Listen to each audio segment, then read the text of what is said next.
Assalamu alaikum friends, this is me Shahriyar. I am back again with a new video. तो आज मैं आपके लिए जो ट्यूटोरियल लेके आया हूँ वो है फोटोशॉप से रेलेवेंट कि हम किसी भी इमेज का किस तरह से बैकग्राउंड जो है वो रिमूव कर सकते हैं मुख्तलिफ़ तरीक़ों के साथ। तो आज मैं आपको 2 से ज़्यादा तरीक़ों से इसको रिमूव करने का तरीका बताऊंगा कि किस किस मेथड से हम अपनी इमेज का बैकग्राउंड रिमूव कर सकते हैं। तो चलिए वीडियो को स्टार्ट करते हैं। सबसे पहले तो मैं अपना फोटोशॉप खोल लेता हूँ और मैं इमेज को ओपन कर लेता हूँ जिसका मैंने बैकग्राउंड रिमूव करना है। तो सबसे पहले मैं आपको इसके मेथड्स बता देता हूँ कि किस किस मेथड से हम इसको रिमूव कर सकते हैं। एक तो हम इसको क्विक सिलेक्शन टूल के ज़रिए रिमूव कर सकते हैं, और सेकंड पे हम इसको क्विक सिलेक्शन के अंदर ऑटो सिलेक्शन टूल होता है जो लेटेस्ट फोटोशॉप्स है, मैं इस टाइम 2021 यूज़ कर रहा हूँ। तो उस अगर आपके पास भी लेटेस्ट है तो आप उसके अंदर इसका ऑटो सिलेक्शन टूल है जो कि ऑब्जेक्ट को ऑटोमेटिकली सिलेक्ट कर लेता है, आप वो भी यूज़ कर सकते हैं। और इसके अलावा जो तीसरा मेथड है वो है पेन टूल। आप पेन टूल भी यूज़ कर सकते हैं, लेकिन पेन टूल एक थोड़ा सा प्रोफेशनल टूल है तो ये समटाइम किसी को डिफ़िकल्ट भी लगता है। तो आपको जो मेथड इजी लगता है आप उससे अपना बैकग्राउंड इजीली रिमूव कर सकते हैं। तो सबसे पहले हम चलते हैं क्विक सिलेक्शन टूल की तरफ। तो जिस तरह के आप देख रहे हैं कि आपके लेफ़्ट साइड पे जो है वो हमारी टूल्स आ रहे हैं, उन टूल्स के अंदर आपको quick selection tool 4th number पे मिल जाएगा। क्विक सिलेक्शन टूल आपको खुद देख सकते हैं, अगर आगे पीछे इसकी अलाइन में तरतीब आगे पीछे भी है, अगर टूल्स आगे पीछे हैं आपके फ़ोटोशॉप में तो आप खुद देख सकते हैं क्विक सिलेक्शन टूल कहाँ पर है। तो क्विक सिलेक्शन टूल को हम यहाँ से ओपन कर लेंगे। अब जब हमने क्विक सिलेक्शन टूल ओपन किया तो उसके बाद हमारे पास ऊपर कंट्रोल्स में कुछ चीज़ें आ रही हैं जिनका समझना कुछ ज़रूरी है। तो आपने सबसे पहले तो देखना है कि इसका साइज़ क्या है। तो आपने साइज़ के अंदर इसको अपने हिसाब से, अपने ऑब्जेक्ट के हिसाब से इसको जो है वो बड़ा या छोटा जितना आप करना चाह रहे हैं वो कर लेना है। मैं अपने ऑब्जेक्ट के हिसाब से इसको सिलेक्ट कर रहा हूँ और इसको साइज़ सिलेक्ट कर लिया मैंने इसको यहाँ से, ठीक है। उसके बाद आपने देखना ये है कि यहाँ पर जो एक साइन आ रहा है माइनस के साथ, एक आ रहा है प्लस के साथ और एक आ रहा है सिंपल वाले को तो आपने देखना ही नहीं, उसका आपके साथ कोई काम नहीं है रिमूव करने के लिए। तो आपने देखना है माइनस और प्लस को। तो आपने जब सिलेक्शन स्टार्ट करनी है तो आपने प्लस वाला टूल जो है वो सिलेक्ट करना है। मेक श्योर कि यहाँ पर प्लस वाला टूल सिलेक्ट हो। उसके बाद आपने क्या करना है, ये सिलेक्ट करने के बाद आपने अपने ऑब्जेक्ट की तरफ आ जाना है।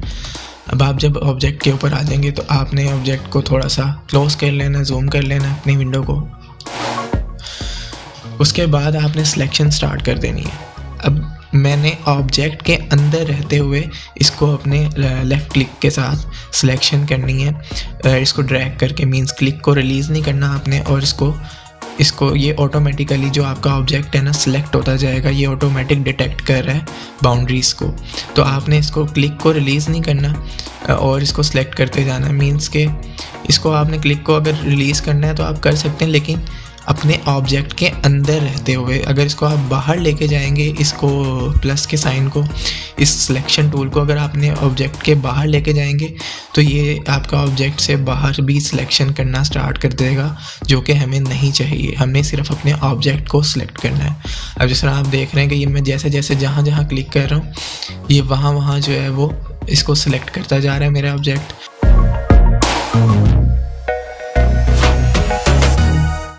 ये ऑलमोस्ट डन हो गया मेरा। अब आपने देख लेना है कि आपका ऑब्जेक्ट कहीं से ज़्यादा रिमूव तो नहीं हो गया या ज़्यादा सिलेक्ट तो नहीं हो गया या कुछ इसमें गड़बड़ तो नहीं है। जिस तरह के आप ये देखें ये कान जो है यहाँ से सिलेक्ट नहीं हुआ, तो इसको आपने सिलेक्ट करना है यहाँ से, दोबारा यहाँ से करेक्शंस करनी है जहाँ से ना सही हुआ हो, क्योंकि ये ऑटोमेटिक डिटेक्ट कर रहा होता है। कुछ आप इसमें मैनुअल काम कर रहे होते हैं, कुछ ये ऑटोमेटिक डिटेक्ट कर रहा होता है।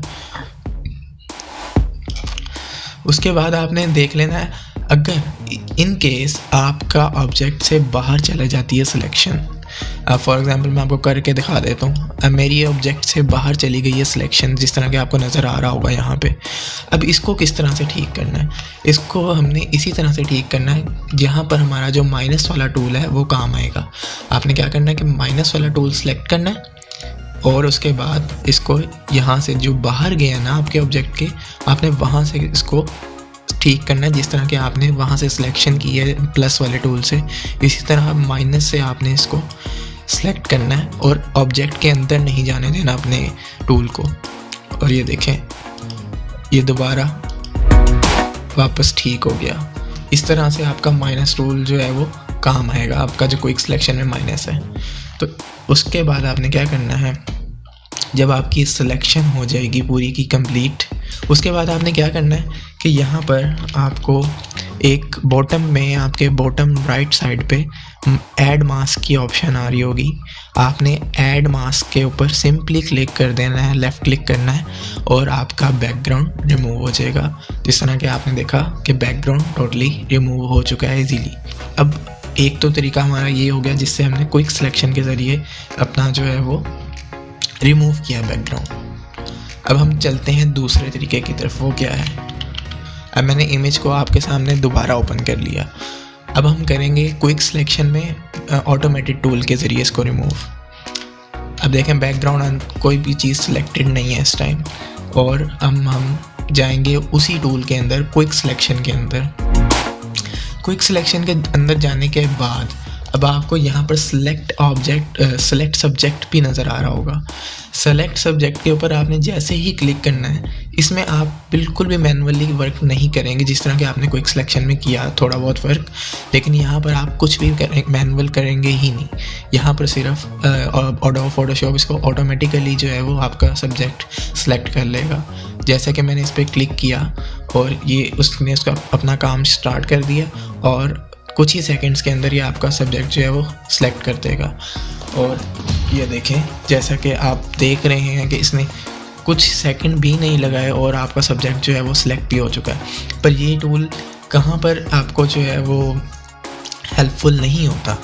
ये ऐसी जगह पे हेल्पफुल नहीं होता जब आपकी इमेज जो होती है वो लो क्वालिटी होती है या आपका बैकग्राउंड कॉम्प्लिकेटेड होता है। तो ये टूल समटाइम आपके लिए हेल्पफुल नहीं रहता और इस्तेमाल करने के काबिल नहीं रहता। तो अब जिस तरह के ये सिलेक्ट हो चुका है, इसको भी आप क्या करेंगे कि यहाँ से आपके राइट साइड के ऊपर ऐड मास्क की ऑप्शन आ रही है, तो आप इसको सिलेक्ट करेंगे और मास्क करके इसका बैकग्राउंड जो है वो रिमूव कर देंगे। और फिर हमने आप सब्जेक्ट को कहीं भी मूव कर सकते हैं और इसके पीछे भी बैकग्राउंड ऐड कर सकते हैं, जैसे भी करना चाहें। ठीक है, अब ये हमारा दूसरा मेथड हो गया। अब हम चलते हैं तीसरे मेथड की तरफ। अब हम तीसरे मेथड की तरफ आ गए हैं कि इसको अब हम करेंगे पेन टूल के ज़रिए रिमूव। अब आपको यहाँ पर लेफ़्ट साइड के ऊपर टूल्स में पेन टूल नज़र आ रहा है। पेन टूल को आपने सेलेक्ट कर लेना है और अपने ऑब्जेक्ट को क्लोज़ कर लेना है। जितना हो सके क्लोज़ कर लें, ये आपको और उतना ही ईजी होगा अपना काम करने में। अब मैंने इसका एक स्टार्टिंग पॉइंट ले लिया यहाँ से, इसके बॉटम से, और इसको सेलेक्ट करना स्टार्ट कर दिया। अब मैं इसको थोड़ा सा रफ़ करूँगा, कोशिश करूँगा कि क्लियर ही हो, लेकिन इसको हम थोड़ा सा जल्दी करने की कोशिश करेंगे और इसको मैं सेलेक्ट करता चला जाऊँगा इस तरह से। कुछ कुछ पॉइंट्स के बाद क्लिक करता जाऊँगा और इसकी बाउंड्रीज़ को सिलेक्ट करता चला जाऊँगा और ये इस तरह से सिलेक्ट होता रहेगा। इस तरह से आपने पूरा का पूरा जो सब्जेक्ट है आपका, उसको सिलेक्ट कर लेना है। अब यहाँ पर मैं आपको एक चीज़ बताऊं कि जिस तरह के आप देख रहे हैं यहाँ पर एक शोल्डर पे कर्व आ चुका हुआ है, तो आपने इसको किस तरह से टैकल करना है? आपने इसको जो जहाँ पर कर्व आपका ख़त्म हो रहा है ना, आपने वहाँ पर अपना पेन टूल लेके जाना है और वहाँ पर क्लिक करना है, लेफ़्ट क्लिक को करना है और रिलीज़ नहीं करना। आपने उसको क्लिक को रिलीज़ नहीं करना, क्लिक करके उसको ड्रैग करना है। स्ट्रेच करेंगे आप थोड़ा सा और आपका देखें कि जैसे कर्व जो है वो बनता चला जा रहा है। जहाँ पर आपका कर्व कंप्लीट हो जाए, आपने इसको वहीं पे छोड़ देना है, अपना क्लिक रिलीज़ कर देना है। और उसके बाद आपने सेंटर वाली जो इन 3 पॉइंट्स के अंदर से सेंटर वाला पॉइंट जो है, इस पर आके आल्ट प्रेस करके प्लस क्लिक कर देना अपना लेफ़्ट क्लिक, और उसके बाद दोबारा अपना काम स्टार्ट कर देना है।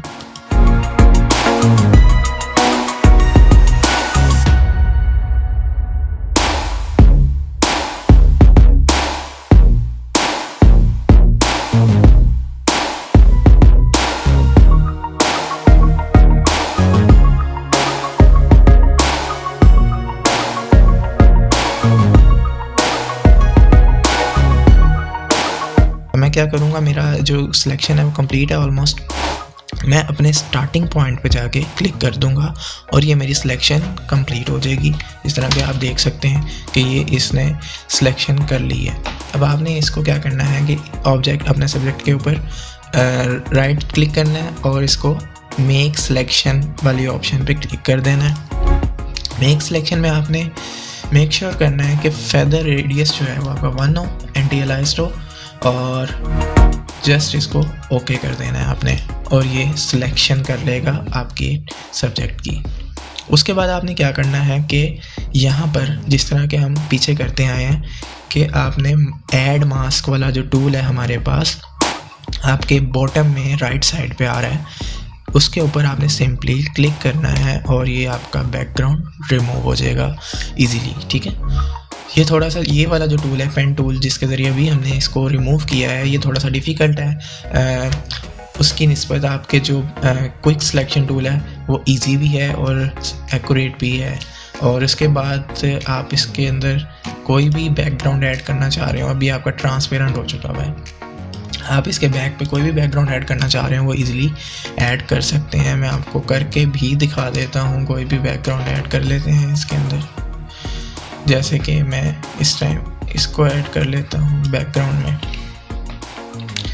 अब आपने ध्यान ये रखना, जब आप बैकग्राउंड ऐड कर रहे होते हैं तो आपने बैकग्राउंड वाली लेयर को नीचे रखना होता है, हमेशा अपना सब्जेक्ट ऊपर रखना होता है। तो आपने करना क्या है, जस्ट बैकग्राउंड वाली लेयर को नीचे ले आना है और अपने बैकग्राउंड को स्ट्रेच कर लेना है अपनी पूरी इमेज के पीछे। अब ये देख सकते हैं कि बैकग्राउंड मैंने किस तरह से चेंज कर दिया है इस इमेज का जो बिफोर है वो क्या था और आफ्टर आपके सामने है। तो मैंने आपको 3 तरीक़ों से बैकग्राउंड को रिमूव करना सिखाया है। फर्स्ट मेथड जो था उसमें हमने क्विक सिलेक्शन के ज़रिए रिमूव किया बैकग्राउंड को, और दूसरा मेथड जो था वो था हमारा सिलेक्ट सब्जेक्ट, जिसमें उसने ऑटोमेटिकली एक चीज़ की और कुछ ही सेकंड के अंदर आपका बैकग्राउंड रिमूव कर दिया। और जो तीसरा मेथड था वो हमारा था पेन टूल, जो थोड़ा सा डिफ़िकल्ट था लेकिन बहुत एक्यूरेट था। और बाकी आज की वीडियो यहीं तक थी। अगर आपको फ़ोटोशॉप से रेलेवेंट और ट्यूटोरियल्स चाहिए या जिस भी टॉपिक्स पे चाहिए आप मुझे कमेंट सेक्शन में बता सकते हैं ताकि हम उस पर वीडियोज़ बना सकें।